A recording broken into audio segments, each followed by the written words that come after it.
اعلنوا ھذا النکاح واجعلوہ فی المساجد، نکاح کا اعلان عام کیا کرو اور مسجدوں میں منعقد کیا کرو۔ یہ جامع ترمذی شریف کی روایت ہے۔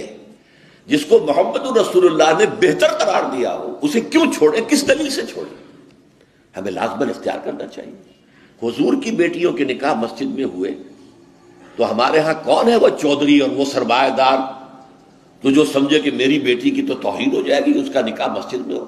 یہ صرف باتیں سمجھانے کے لیے ہوتی ہے۔ حضور کی محبت ہر مسلمان کے دل میں ہے، لیکن کسی نے ادھر توجہ دلائی ہی نہیں تو لوگ کیا کریں؟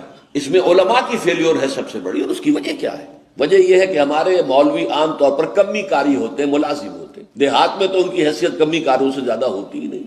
وہ چودھریوں سے کیسے کہیں؟ عام شہروں میں بھی مساجد کی جو مینیجنگ کمیٹیز ہوتی ہیں وہ تو سرمایہ داروں پر، لوگوں پر، اونچے لوگوں پر ملتوی ہوتی ہیں، ان سے کیسے کہیں؟ لہٰذا یہ حدیث جو ہے بیان نہیں کی گئی کہ دیکھو عیسائیوں نے اب تک اپنے چرچ اور اپنے پادری کی یہ عزت برقرار رکھی ہے۔ ان کی شادی چرچ میں ہوگی، کہیں نہیں ہوگی۔ پرنسس ہو، پرنس ہو، وہیں جائے گا۔ ہمارا مولوی بیچارہ بغل میں دبا کر وہ رجسٹر اور بیٹھا سوکھ رہا ہوتا ہے، بارات تو ابھی آئی نہیں ہے، 2 گھنٹے گزر گئے، بیٹھا ہوا۔ یہ اس کی حیثیت ہے ملازم کی۔ دیکھو نکاح سے کیا ہوتا ہے کہ ہمارے اس معاشرے میں ایک نئے خاندان کی بنیاد پڑتی ہے۔ اس کے لیے دعا کرنا، خیر، برکت، بھلائی، سعادت، یہ اس نکاح کا جز ہوتا ہے۔ لکھتے بھی ہیں کہ دعا میں شریک ہو۔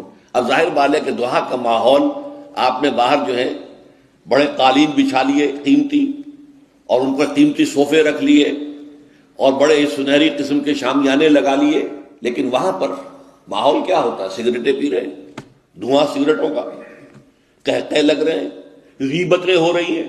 اس حال میں کوئی شخص جو ہے کونے میں بیٹھے ہوا مولوی صاحب جو من من من من من کر کے وہ کچھ پڑھتے ہیں اور کہتے ہیں دعا کر لو۔ اب دعا کیا خاک کر لو؟ دعا کے لیے ماحول ہوتا ہے، دل کی آمادگی ہوتی ہے، ذہنی اور نفسیاتی تیاری ہوتی ہے، تب دعا ہوتی ہے۔ یہ ماحول ہمارا، اس میں ہم نماز کے لیے جمع ہوئے ہیں، جمعے کے لیے جمع ہوئے ہیں، مسجد ہے، پاک ماحول ہے، لوگ اپنی اپنی حد تک اچھے کپڑے پہن کے آئے ہیں اور اس کے اندر عطر بھی لگایا ہے، حضور کی سنتیں ہیں یہ، یہاں دعا کا ماحول ہے۔